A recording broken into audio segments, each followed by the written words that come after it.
Good morning. As Alice was just suggesting, gun violence is highly concentrated. But when you look closely at cities, it is incredibly concentrated. It's concentrated amongst a very small number of people who are caught up in very high-risk networks. These networks are often gangs, drug-selling groups, robbery crews, and other criminally active groups. The conflicts that drive a lot of the shootings in cities are often driven by interpersonal violence, group-related violence, and they can tip off cycles of retaliation that contributes to high levels of violence within these networks.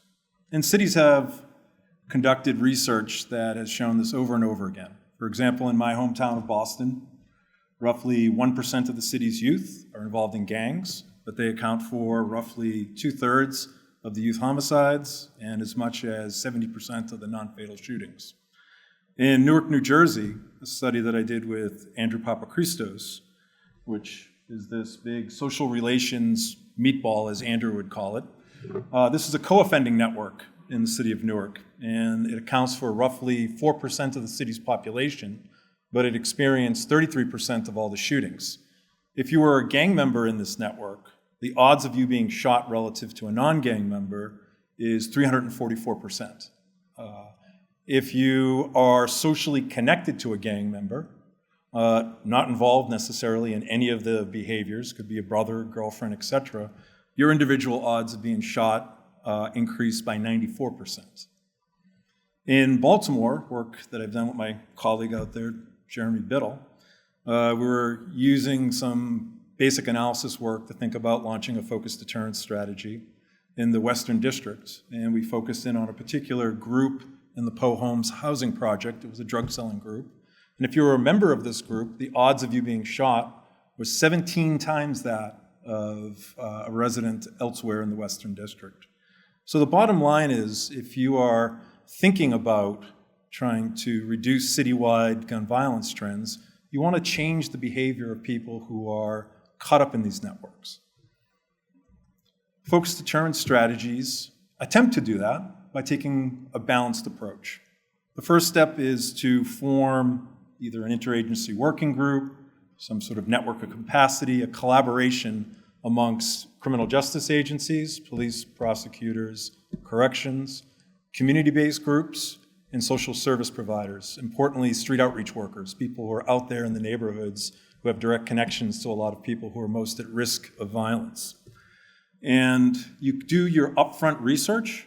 It's incredibly important to understand what's going on in your city in terms of the networks, the groups, what's driving violence there, so you can customize the strategy to the conditions on the ground. And then you have a triggering event, in this case, usually a shooting. And once there is a shooting with a group that has been behaving violently, this collective springs into action. And there are different things that they do to try and change behavior by that group. For criminal justice agencies, it's really an exercise in trying to get deterrence right, privileging swiftness and certainty of sanctions over severity, trying to hold people accountable quickly rather than trying to drop enforcement bombs across a neighborhood. One characteristic of this strategy is to communicate directly with the population at risk so they know why they're being focused on. And these communications can be done either through group call-ins or what's known as a custom notification in order to let them know why they're being focused on, the risks that they face, but also the opportunities to get on a better life trajectory. And that's another important characteristic of these strategies, is for those who want to change the trajectory that they're on, to step away from violence, to provide them with help and opportunities to get them on a better life trajectory. And these have to be very credible opportunities. It's not waving your hand at services, making sure there's actual services that are relevant. Community mobilization is absolutely critical. You need to make sure that the community is supportive and engaged in the strategy and is carrying messages that are complementary to those that are being heard by the people who are most at risk. And those messages generally go something like, we're tired of losing our young people to senseless gun violence. We're tired of losing young people to the criminal justice system. Please take advantage of these services. Please get yourself on a better life trajectory. We'll help you do that. If not, we support law enforcement and the work that they need to do to keep our neighborhoods safe. And there's a lot of thought put towards procedural justice and legitimacy building through engaging people in a respectful manner.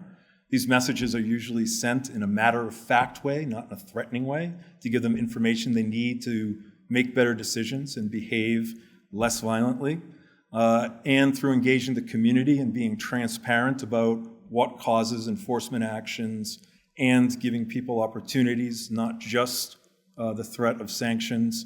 It has a fairness to it. So it seeks to get compliance with the law and compliance with new rules through engaging people in a very respectful way.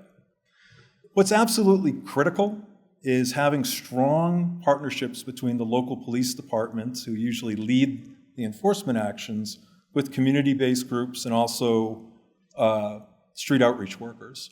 The street outreach workers provide a very important part of the strategy, connecting people with services, carrying messages, and I know that Ed McGuire is going to be talking about those groups a little bit later.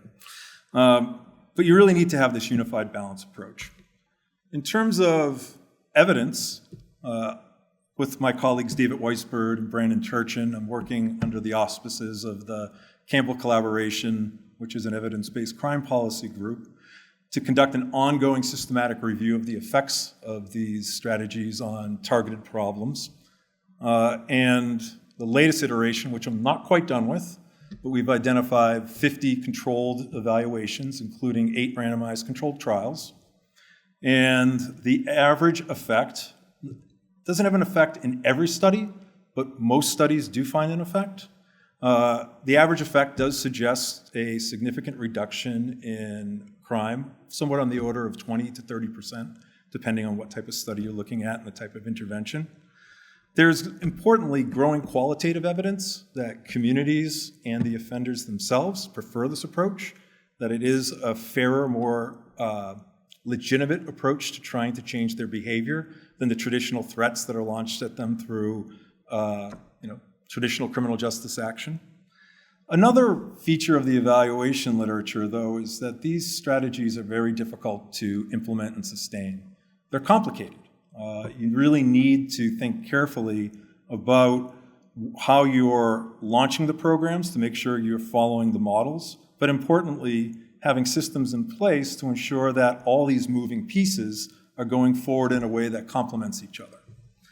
So that's one of the difficulties with this approach is, when it's done right, it's effective. However, it's very, very difficult to do in practice. So some concluding thoughts.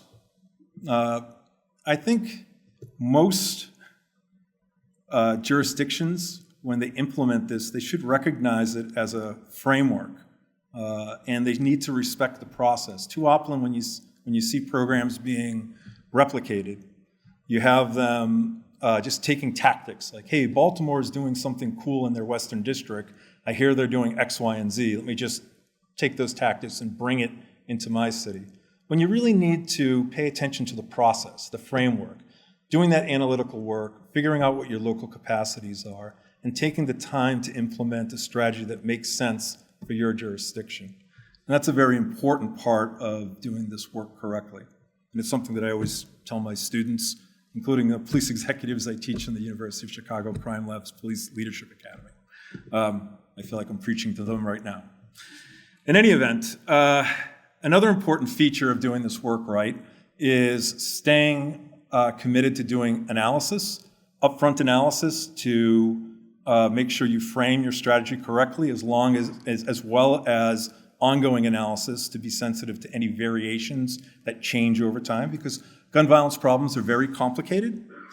And you also want to make sure that you have a robust management system in place that has key performance indicators so you can hold the different parts of the strategy accountable for doing what they're supposed to be doing, and then also have sustainability plans.